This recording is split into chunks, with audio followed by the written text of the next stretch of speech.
Disclaimer. Tout ce qui est dit dans cette passionnante introduction a été écrit ou prononcé sur Internet. Je n'ai rien inventé et vous en avez la preuve plus tard dans la vidéo. Enjoy!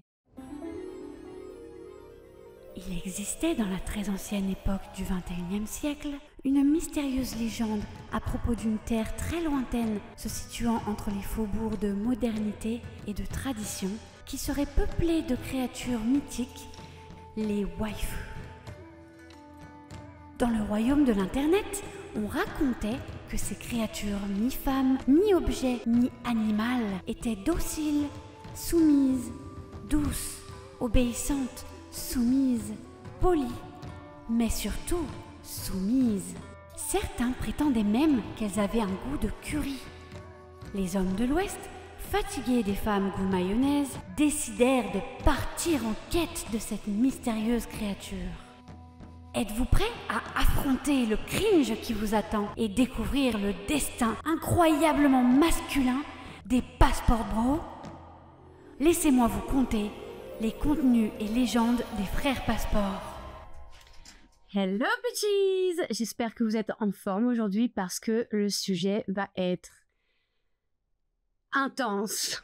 Ça fait longtemps que je voulais vous en parler et pourtant en faisant mes recherches, j'ai réalisé que j'étais pas prête du tout.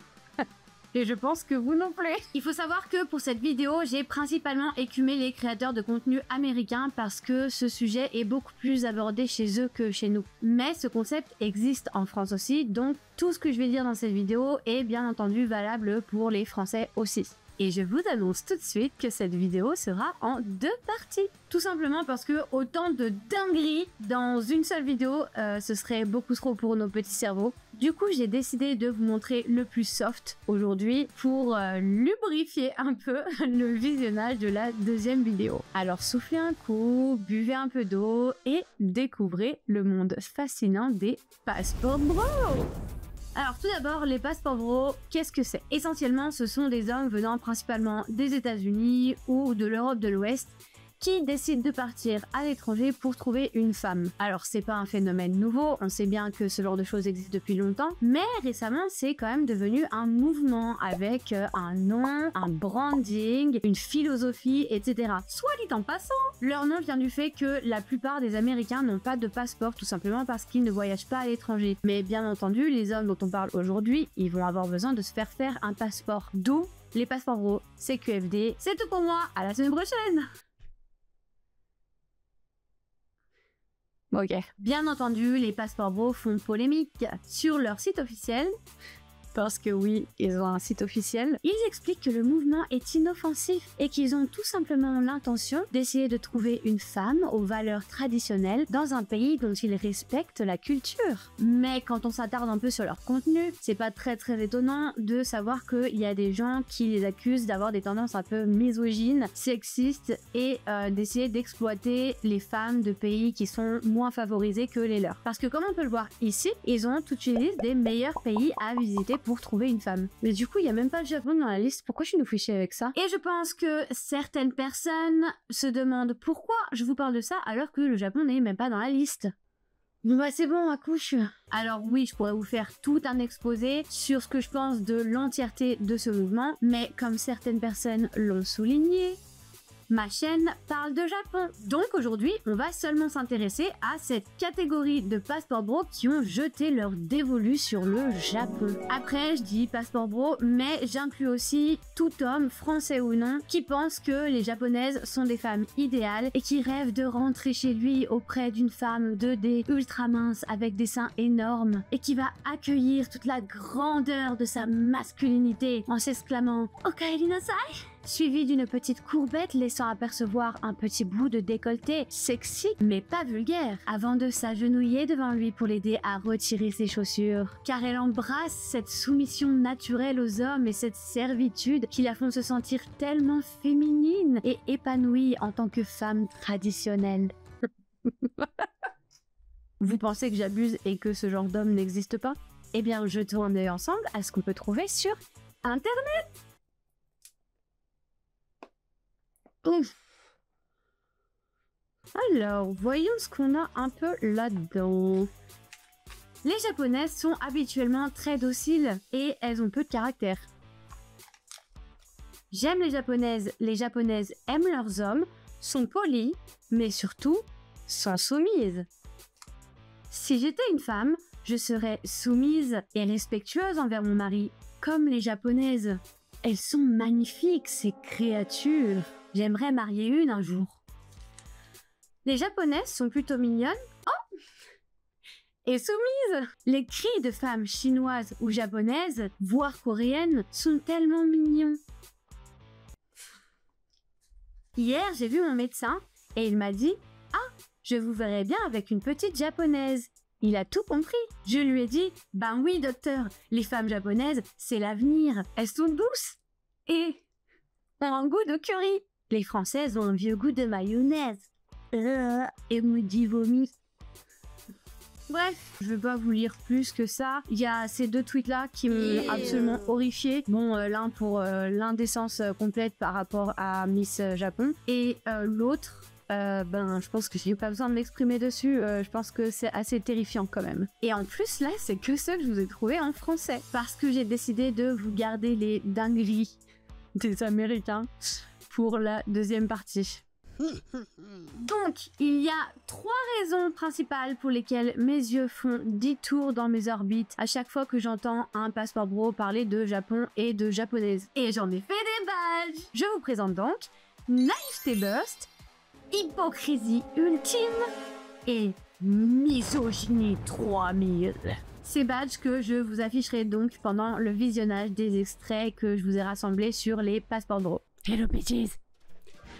J'ai eu un problème avec mes rushs, du coup je dois retourner toute la plus grosse partie de cette vidéo, ce qui explique donc ce nouveau look. J'espère que vous l'aimez. C'est parti. Donc dans cette première vidéo, on va analyser les extraits de 2 personnes en particulier. Alors je qualifierai pas ces 2 mecs de passeport bro à proprement parler, mais je trouve que leur discours résume assez bien l'état d'esprit des passeports bro, et du coup c'est parfait parce que ça me permet à moi de vous expliquer pourquoi ils ont tort. Premier extrait qui est pas très long, il s'agit de Sneeko qui nous parle de japonaise. Mais qu'est-ce qu'il a à nous dire à votre avis? The big wake-up call was going to Japan and seeing, and you have to go. You have to go just to see how the women act, because this is a big part of your show, and I think it will give you a new perspective. The women there don't have a drop of testosterone in their body. Like they just the way that they smile, the way that they talk to you, how high-pitched their voice is. It's like, whoa, and it's just so nice. It's just so soothing and pleasant. Like you order something, oh, okay, this will be fun. And you're like, oh, and you just want to protect them. Just naturally, you feel more like a man because you want to protect and you want to provide for her. You just want to create that nice environment for this beautiful feminine woman. Ok, bon déjà, est-ce qu'on peut quand même s'arrêter 2 secondes sur son imitation des japonaises? Autant j'ai pas trop de problèmes avec les imitations humoristiques et tout ça, mais là c'est du premier degré quand même. Ou perso ça me met ultra mal à l'aise. Mais encore, ces mecs, ils passent leur temps à analyser le comportement des japonaises et surtout à l'idéaliser. Sauf que, d'après sa merveilleuse imitation et d'après le contexte qu'il nous donne, j'ai quand même l'impression qu'il nous parle de femmes qui sont en train de travailler. Et comme la majorité des gens sur la Terre, les japonaises et les japonais changent de ton quand ils travaillent. Et c'est vrai qu'au Japon, c'est encore plus prononcé, à tel point que c'en est devenu un mème. Exemple. のミスかぶってさ、うちらが全員連帯責任なわけ。まあ、使えないったらありゃしないんだから、ほんとどうなってんのマジで。本当にこんな時間に。もしもし、パクチー専門店パクパクチッチ、さきたがお受けいたします。はい。あ、ご予約です、2名様で。はい。あ、わかりました。食べ飲み放題ですね。かしこまりました。お待ちしております。ね、だから。Et moi-même, je le fais. Quand un client m'appelle, je vais être en mode « Bonjour, monsieur. Ah, お世話になっております。はい、そうです。はい。ありがとうございます。はい。あ、わかりました。はい、ありがとうございます。よろしくお願いします。Alors que si un pote m'appelle, ce sera plutôtはいはい。そうだよ。OK。ありがとう。わかった。はい、じゃあ、またねー。Bye bye. Oui. Donc en fait, il s'agit juste de caractéristiques basiques des êtres humains. Continuons. Feminine woman. And then you realize there, like, the amount of bullshit that you need to put up with these women in America and London, how combative they are and how hard it is for them to submit. Like, it's not in their nature. Everything in the culture is steering them away from being feminine. It's like no, it's just the Cardi B thing. You need to be the tip-top guy in order to make a woman submit. But women are happy to just do that in Japan.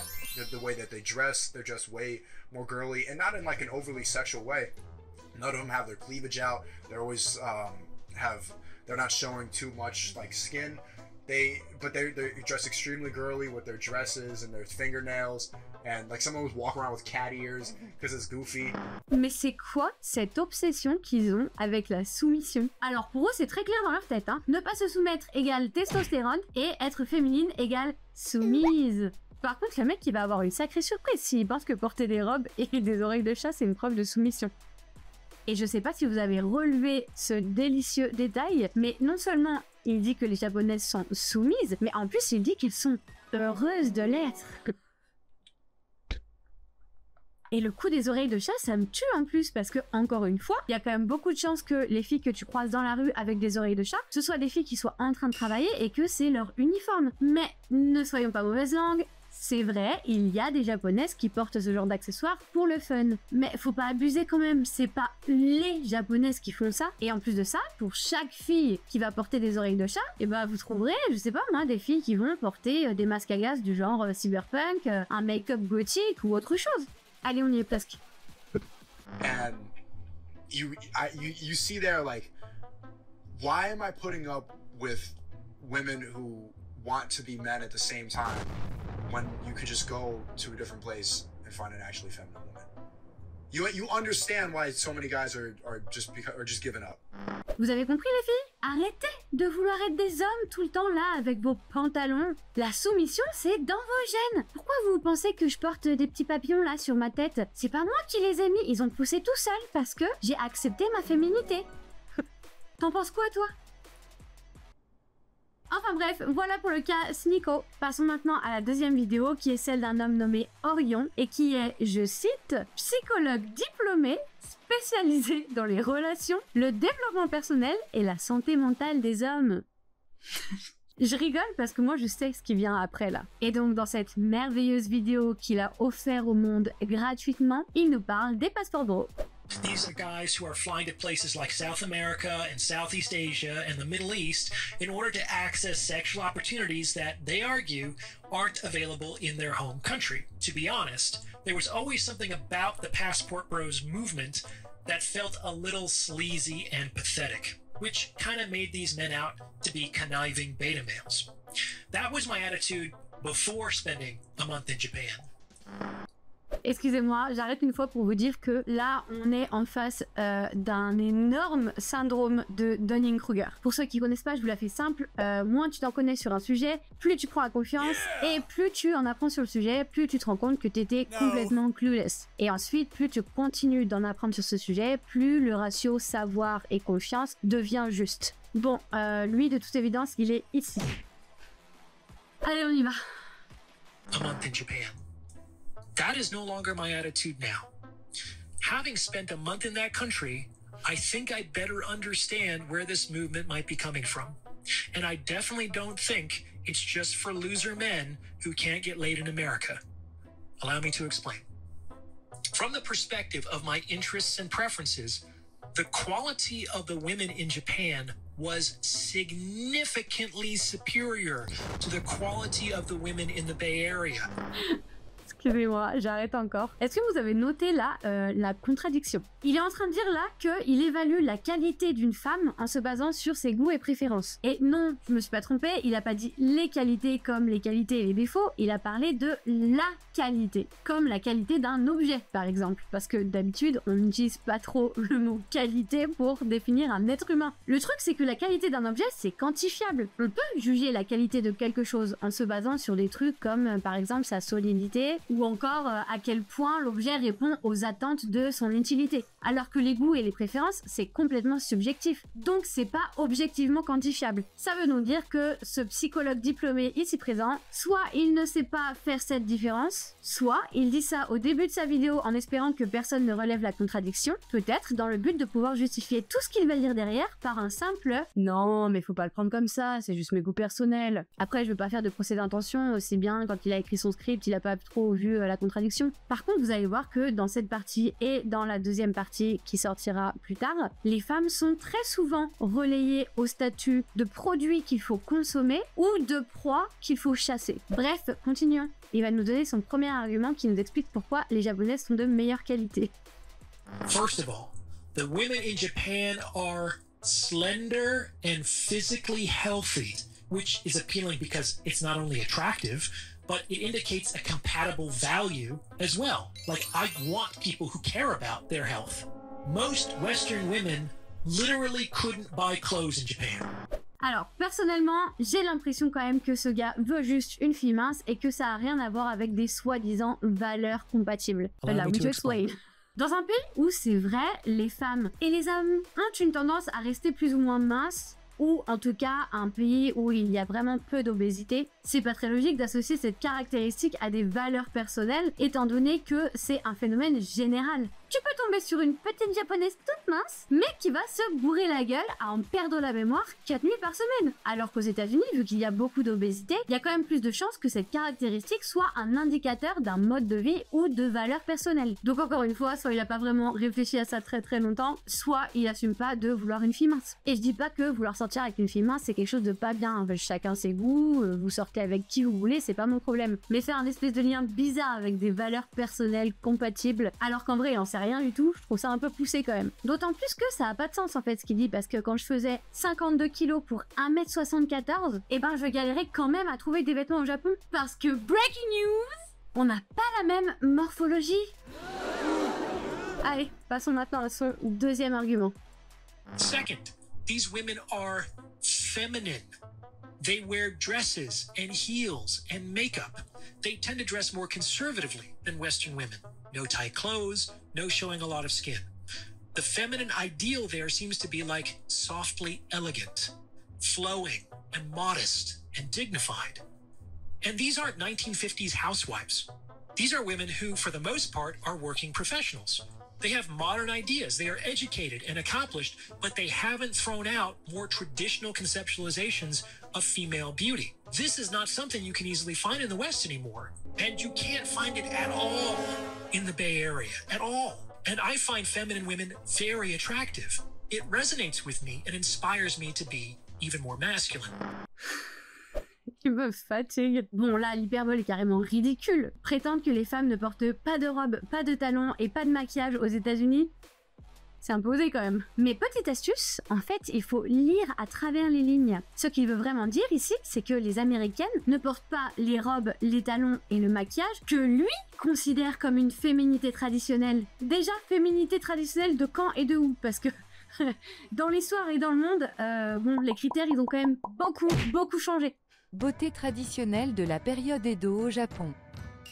Sayonara. Oui, il y a une idée générale de la féminité au Japon, mais comme pour tous les standards, ça veut dire que beaucoup de femmes se sentent obligées de répondre à ces attentes. Et s'il croit que toutes les japonaises sont d'accord avec cette idée générale de la féminité, il va avoir des surprises. On dirait un peu qu'en fait son vrai problème c'est que les américaines sont indépendantes et elles ne s'habillent pas pour lui. Et du coup il analyse le peu de ce qu'il a vu au Japon avec son ego. Eh les gars, j'ai trouvé un pays développé où on a encore le droit de dire aux femmes comment s'habiller. Venez. En plus de ça, je trouve que c'est quand même abusé de prétendre que les femmes traditionnelles n'existent plus aux États-Unis, surtout en considérant leur disparité politique et le mouvement des tradwives qui est super populaire en ce moment quand même. Mais en fait, je crois que son problème c'est pas qu'elles n'existent pas, mais c'est que ce soit pas 90% de la population féminine. Et regarde ça, de la diversité, ça me dégoûte. Oh my god! Une femme en jogging! Au secours! Elle attaque ma virilité! En plus, autant perso, j'apprécie les femmes maquillées et les femmes au naturel, autant je serais vraiment curieuse de voir sa réaction le jour où il se réveillera auprès d'une japonaise qui n'a plus de cils et plus de sourcils parce qu'elle s'est démaquillée. Troisième argument. Even more masculine. Third, The women in Japan are extremely respectful. Every woman I interacted with there was extremely warm and friendly. They were receptive to conversation, and they seemed to enjoy, or at least very effectively pretended to enjoy, speaking with me. Even more, they were solicitous about my feelings and seemed concerned that I should enjoy the interaction as well. I didn't experience a single indifferent or disrespectful word, tone, or glance from a woman in a month. This made approaching and talking to women in Japan a much less fraught experience than it is in the US. The women I spoke to seemed to take pleasure in the attention and in the dialogue. Nothing about the interaction indicated that they were annoyed or offended that I was interested in talking to them. Oh, regardez-le avec ses yeux remplis de petits cœurs, c'est trop mignon. Et un peu triste aussi quand on pense à la déception qui l'attend. Parce que quand tu vis au Japon, tu dois très vite t'habituer au fait que les Japonais ne disent pas les choses directement. C'est un fait très connu, n'importe qui s'intéresse un minimum au Japon et à la culture japonaise le sait, mais ça peut être un véritable casse-tête de déchiffrer le message caché derrière leur politesse. Ces gars sont venus au Japon quelques semaines, ils ont vu des Japonaises qui travaillent dans des magasins, dans des restaurants, ils ont fait quelques rencontres dans des bars ou en boîte, et wow, les Japonaises sont constamment douces et serviables, exactement comme dans les animés. Pas vrai? Pas vrai? C'est marrant. C'est un peu comme s'il y avait une pression culturelle qui pousserait les Japonaises et les Japonais à cacher leur vrai visage en société afin de créer un environnement paisible et ordonné, et qui s'appelle Oryo, le tatemae. Mais non, la théorie des femmes moelleuses et qui sortent de la fraise est quand même beaucoup plus réaliste. L'autre chose qui me fascine aussi chez ces gars, c'est le fait qu'à aucun moment, ils ne se posent la question de pourquoi les femmes japonaises sont plus ouvertes à la conversation. Le gars, il parle quand même d'un pays où les hommes ne sifflent pas les femmes, ne les menacent pas de violence quand elles ne répondent pas et ne deviennent pas agressifs quand elles refusent leurs avances. Évidemment que les japonaises ne soient pas autant sur la défensive que les américaines ou les françaises, tout simplement parce qu'elles n'ont pas besoin de l'être. Et lui, il débarque dans un pays où les femmes ne sont pas sur leur garde avec tout son ego d'américain et il va bénéficier de son avantage culturel en ce qui concerne les dynamiques d'interaction. Et autant lui, il m'a pas l'air vraiment mal intentionné, donc c'est pas très grave. Autant on a quand même assez d'exemples d'américains, de français ou d'autres qui se pointent au Japon et qui profitent de la politesse et de la gentillesse des japonaises. Mais soyons de bonne foi. Certes, c'est normal d'avoir un savoir limité sur le Japon quand on n'y vit pas. Mais il y a quand même une différence entre être naïf et jouer au twister avec ses neurones. Ce qu'il va faire tout de suite avec la quatrième raison. Fourth, while a kind of chivalry exists in Japan, it's an inverted version of what we have here. In Japan, men come first, women come second. For instance, one day I was walking towards the main entrance of a building at pretty much the same time as a woman. My natural instinct was to get there first and hold the door open for her. However, when I did so, she refused to walk through it, making a show of great embarrassment. And I later realized that in that culture, it would have been embarrassing for her if I had allowed myself to disrespect myself in that way for her sake.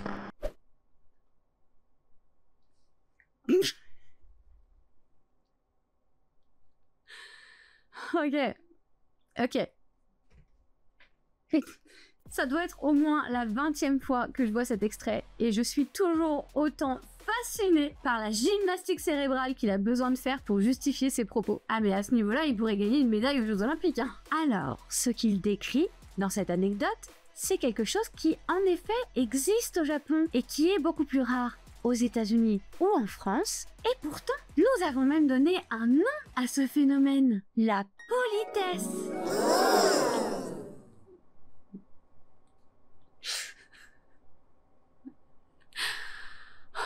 Car oui, au Japon, les femmes et les hommes ont une tendance à être polies, voire même ultra polies, et en particulier lorsqu'il s'agit d'interactions avec des inconnus.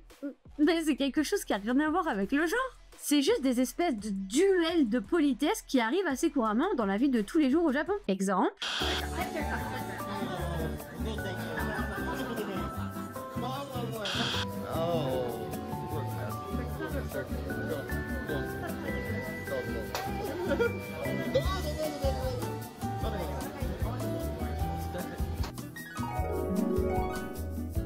Ou Donc c'est pas du tout une preuve que les hommes passent en premier au Japon. La femme de son anecdote aurait sûrement réagi exactement pareil si elle avait été en face d'une femme. Et un homme aurait sûrement réagi pareil en face de lui. Et d'ailleurs c'est probablement arrivé pendant son voyage. Il a peut-être juste pas remarqué parce qu'il était trop obsédé par ce délire de galanterie inversée. Et cette anecdote, il la ressort dans des podcasts à des mecs qui pensent qu'il a raison. Regardez les réactions de Fresh Elfit quand il leur raconte ça.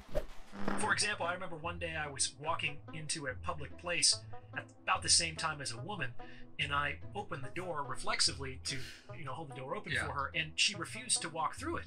She made a show of embarrassment and kind of like laughed and, said no, because it would have been disrespectful to allow me to disrespect myself in that way by allowing the woman to go ahead of me. Wow. I know. Culture difference, man. Yo, they really live out why women deserve less out there. That's... C'est incroyable. C'est magnifique. Internet a tellement à nous offrir. Non mais sérieux, le wow me tue à chaque fois. En particulier suivi du wow. I know. J'en veux plus. Ils m'ont grillé le cerveau, c'est pas possible, ils m'ont grillé le cerveau. En fait, on dirait des enfants, c'est incroyable. Bon, après, ces mecs ne sont pas non plus connus pour leur vivacité d'esprit, vous me direz. Vous remarquerez aussi que cette fois, il insiste bien sur la femme. Je vous repasse l'extrait juste au cas où vous ayez manqué ce détail. Et en plus, leur interaction est suivie d'une belle démonstration de leur état d'esprit, donc écoutez bien. Because it would have been disrespectful to allow me to disrespect myself in that way by allowing the woman to go ahead of me. Wow. I know. Culture difference, man. Yo, they really live out why women deserve less out there. That's great, man. Shout out to Japan. Donc, on voit bien qu'il ne s'agit pas d'explorer les différences culturelles, là, littéralement. Il parle d'un livre, je crois que c'est un livre qui était sorti aux États-Unis, dont le titre était Pourquoi les femmes méritent moins que les hommes ou méritent moins... Petite interlude parce que j'ai oublié de vous préciser que le gars qui a écrit ce bouquin, c'est le gars du podcast en question. Celui-là même. Voilà. Et donc le gars il réagit à ça en disant « Ah, le Japon vit vraiment dans la philosophie de les femmes méritent moins. Big up au Japon !» Soit dit en passant, juste après ça, on peut voir comment Orion il hyperbole vraiment à propos du Japon. This whole obesity thing, it's an American thing, man. It's the food. I mean, you go into the 7-Elevens in Japan and they don't have any processed food. They don't have candy. Like they have sushi and it's like not gas station sushi, you could actually eat it. They have healthy snacks like dried peas. That's what people snack on in Japan. They have much smaller portions. I think they go for taste over quantity and they don't have a lot of refined sugars. So I think that's a big part of it.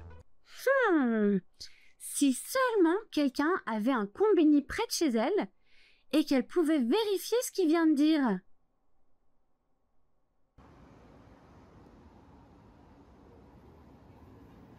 I mean, you go into the 7-Elevens in Japan and they don't have any processed food. They don't have candy.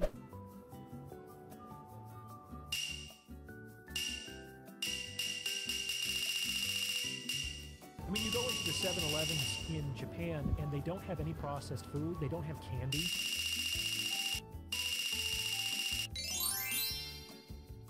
Bon, après, soyons de bonne foi, contrairement à lui, c'est vrai que les combini aux États-Unis vendent quasi que des trucs ultra gras, ultra caloriques, ultra sucrés, ultra salés, alors qu'au Japon, c'est vrai qu'on a plus le choix de manger quelque chose sain ou quelque chose de moins sain. Mais de là à dire que les Japonais n'ont que des snacks sains, il faut pas abuser quand même. Surtout qu'il ajoute derrière que la qualité passe avant la quantité au Japon, et je trouve que en règle générale, c'est assez vrai. Mais il y a aussi des salarymen qui, par exemple, se font des bols de ramen après le boulot qui sont équivalents à 3 repas. C'est incroyable, on dirait que les gens qui parlent de Japon sur YouTube sont juste allergiques aux nuances quoi. Excusez-moi, est-ce que ça contient de la nuance? Non? C'est parfait, je vous en prends une douzaine. Merci. Bref, revenons à sa vidéo. On en était à la 4e raison qui est la fameuse galanterie inversée du Japon. Et il va nous donner un autre exemple. Another example. Many years ago, I spent some weeks in Japan studying Buto dance in an immersive program. The first night of the program, at the General Assembly, we heard a long speech on how the organizers miscalculated the number of futons they needed for the students. Apparently, there would not be enough beds for everyone, so the women would have to sleep on the bare floor, without cushions or sheets, until the problem was rectified. Now, there were a couple other Westerners in the audience, and I remember we were just looking at each other in disbelief. To say we were shocked would not be an understatement. The idea that the women were going to sleep on the ground, while the men were going to sleep in the beds, felt completely unnatural to us. However, our way of doing things is just as unnatural to Japanese sensibilities. That's starting to change more and more as Western ideologies continue to infiltrate Japanese society, but the important thing here is to understand that a lot of what many people believe to be the natural dynamic between men and women is really very culturally bounded and culturally specific. And to be honest, it felt good to be honored for being a man. Like, it's not a bad thing to be a man in Japan. In fact, it seems to come with some privileges that are more commensurate to the responsibilities that men generally take on. So let's recap. On the whole. Avant de récapituler, parlons un peu de ça. Alors, perso, je trouve son anecdote un peu bizarre, mais accordons-lui le bénéfice du doute. Encore une fois, c'est pas parce qu'il n'y a pas un japonais qui se lève devant tout le monde et qui crie au scandale que ça veut dire que ça a choqué personne. Ça m'étonnerait quand même que les japonais qui étaient dans la salle se soient dit « Les femmes par terre ? Oui, bon, ben, comme d'habitude, quoi. » Ça me paraît quand même très peu probable. Eh ben, si t'es si sûr de toi, pourquoi tu fais pas un sondage à ton échelle? Attention derrière toi! Quoi? Surtout ne bouge pas.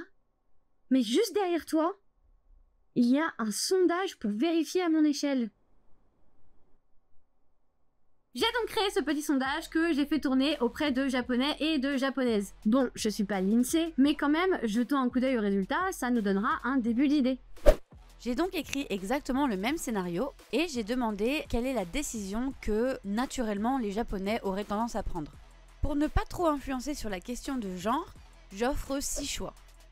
Réserver un hôtel pas loin, les hommes dorment par terre, les femmes dorment par terre, choisir au pierre-feuille-ciseaux qui dormira par terre, aller en urgence au Donkey et acheter des futons, ou autre.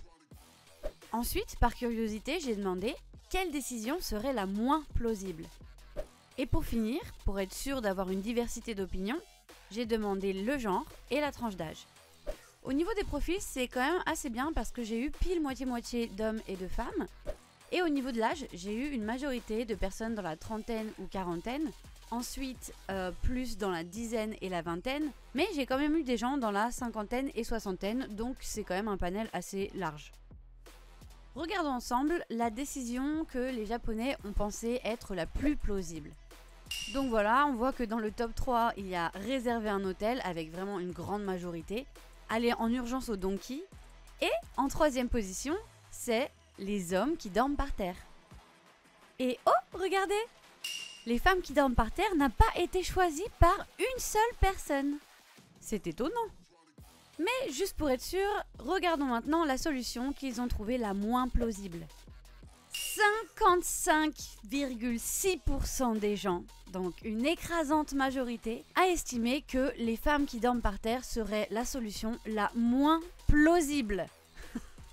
Donc voilà, vous en faites ce que vous voulez. Bon bah voilà, c'est pas très surprenant, je pense que ces mecs n'ont tout simplement pas la capacité de comprendre ce qui se passe autour d'eux. Mais c'est pas tout, ils parlent des privilèges que les hommes japonais ont au Japon et qui sont plus proportionnels aux responsabilités qu'ils doivent endurer en tant qu'hommes. Alors moi ce qui me fait un tout petit peu rire là-dedans, c'est que ces gars, ils viennent au Japon, ils veulent sortir avec une japonaise, de préférence une japonaise traditionnelle, et ils pensent que de leur côté, tout va aller bien quoi. Et bah très bien, j'ai hâte de voir leur réaction quand ils vont recevoir de l'argent de poche de leurs femmes provenant du salaire qu'ils ont gagné à travailler, ou encore comment ils vont se sentir quand, après avoir fait 1 ou 2 gosses, il y aura plus de vie sexuelle au sein du couple. Et aussi bien entendu le privilège que c'est d'être un homme au Japon et de devoir te tuer littéralement à la tâche, parce que c'est très connu au Japon, il y a ce qu'on appelle le karoshi, et c'est quelque chose qui concerne quand même beaucoup les hommes parce qu'il y a beaucoup plus d'hommes qui font des heures pas possible au point d'en mourir. Mais oui, les privilèges des hommes au Japon surpassent complètement leurs responsabilités. Attends, t'es en train de me dire là que si je bosse 125 heures par semaine jusqu'à ce que j'en meure, en échange, on me tient la porte quand je vais à la banque? Mais c'est génial! Deal! Et en plus, ce que je trouve assez drôle, c'est que eux, en tant qu'étrangers, ils vont venir au Japon et ils espèrent sortir avec une japonaise traditionnelle. Mais une japonaise traditionnelle, elle va choisir un japonais en fait. Donc, j'ai pas trop envie de briser leur rêve, mais il y a quand même beaucoup plus de chances que la fille qui va sortir avec eux, ce soit une japonaise moderne. On passe au récap et ensuite je vous teaserai un tout petit peu sur le contenu de la deuxième partie qui sortira un autre jour. So let's recap. On the whole, Japanese women are slender and physically fit, feminine and demure, friendly and courteous, and respectful and appreciative. Not all Japanese women, I'm sure, but the vast majority of them as far as I could tell. When I spoke with them, the feeling I got was that they felt lucky to be interacting with me, which is a total reversal of the attitude you generally encounter in the West. I've gone on a lot of dates in my day, and the prevailing vibes were either A, that I should feel lucky that the woman was allowing me to buy her a drink, or B, that the woman needed to make sure I could give her what she wanted by conducting the date like a job interview. There's a lot of entitlement and narcissism here. It's all about her. Encore une fois, il est quand même très naïf de penser que les japonaises ne vont pas essayer de jauger si elle sera un bon mari ou non. Pas toutes, bien entendu, mais ce genre de comportement existe partout. En plus de ça, il y a encore une contradiction dans son discours. Parce que plus une femme va dépendre d'un homme, en particulier sur le long terme, plus elle va vouloir mener le rendez-vous comme un entretien d'embauche. Parce qu'elle a beaucoup plus gros à jouer qu'une femme moderne. C'est fascinant quand même. Ils veulent des dynamiques traditionnelles, mais ils veulent pas s'y soumettre, eux. I could give her what she wanted by conducting the date like a job interview. There's a lot of entitlement and narcissism here. It's all about her. On the other hand, my sense is that in Japan, women feel grateful for the opportunity to be there, grateful for the opportunity to be considered as a potential partner. It was extremely refreshing, to say the least. Now, elle est pas magique aussi cette phrase? Le gars, il vient traiter tranquillou toutes les américaines de narcissiques et prétentieuses, mais de son côté, il croit que toutes les japonaises à qui il a parlé pendant un mois se sont toutes senties chanceuses d'être considérées comme une partenaire potentielle pour lui.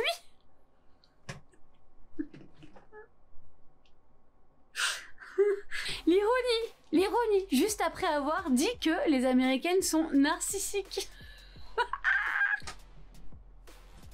C'est merveilleux. En plus, ce qui est fou, c'est que ça veut un peu dire quand même que n'importe quelle interaction qu'il a avec une femme, c'est dans le but d'en faire sa partenaire. Cela dit, ça rejoint le fait qu'il soit pas trop content que toutes les femmes ne correspondent pas à sa vision de la féminité. Au moins, c'est logique. Continuons. To say the least. Now, I'm not a fragile guy. I'm not a loser who can't get laid. Alors moi je t'arrête tout de suite, je suis pas du tout un mec fragile. J'ai juste besoin que toutes les femmes correspondent à mes critères pour pouvoir me sentir comme un homme. C'est trop génial. I'm not poor, or low status, or unattractive. I'm not a guy without options. I don't need to travel halfway around the world to have satisfying relationships with women. But I now understand why it's in men's best interest to seek out the most advantageous marketplaces. It's like, regardless of whether you're a novice or a master fisherman, if you want to catch a certain kind of fish, it makes sense to go where there are more of those fishes. High-value men who have lots of sexual opportunity in the West will still travel to other places where they can get more of what they want more easily. That's not pathetic, that's rational and efficient. Even millionaires don't like paying more than they need to, even though they could afford to do so. And Western women are extremely expensive. Men here generally have to pay more for less relative to other marketplaces. So I'm much more sympathetic to this movement after spending a month abroad. Bon bah voilà, hein, là c'est carrément ce que je vous disais tout à l'heure. On a le pêcheur, donc un être humain qui représente un homme, qui doit attraper des poissons, autrement dit les femmes. Il nous fait aussi l'allégorie des millionnaires, donc des êtres humains encore, qui représentent des hommes, qui achètent et consomment des produits, autrement dit les femmes. Ah, ça fait tellement plaisir de vivre dans une civilisation évoluée. What do you think? Does this fit with your own experience? Non! Non! Non!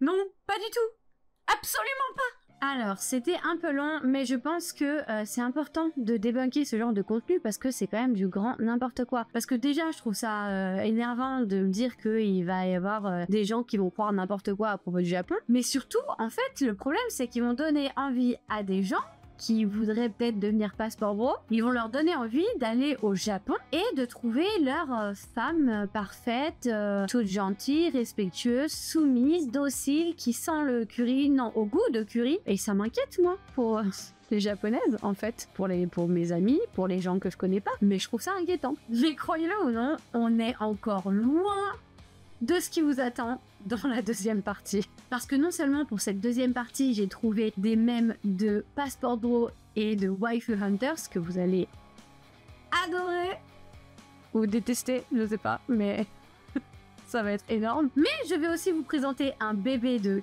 92 kilos, le big boss du game sur ce sujet. Et en plus de ça, vous aurez la vie de japonaises, des vrais, en 3D, qui respirent et tout. Préparez le sopalin si vous pensez que vous en aurez besoin.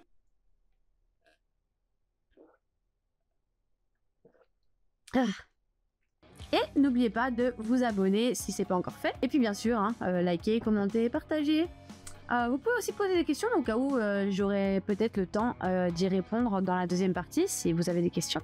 N'oubliez pas aussi de nous rejoindre sur Twitch parce que des fois je fais des Twitch, c'est très aléatoire, mais je pense que je vais faire un Twitch après cette vidéo pour pouvoir parler un peu de ces vidéos un peu plus en profondeur, mais on parle aussi de beaucoup d'autres choses, on parle pas que de Japon d'ailleurs, donc si ça vous intéresse, n'hésitez pas à passer. En tout cas, merci à tous, ça fait toujours plaisir de vous faire du contenu et d'avoir vos retour. D'ici la deuxième partie, je vous souhaite de retourner votre oreiller pendant la nuit et que l'autre côté soit bien frais en cette période de canicule. Et comme d'après les passeports bro, je suis le genre de fille qui veut être un homme, je vais vous dire au revoir comme un homme.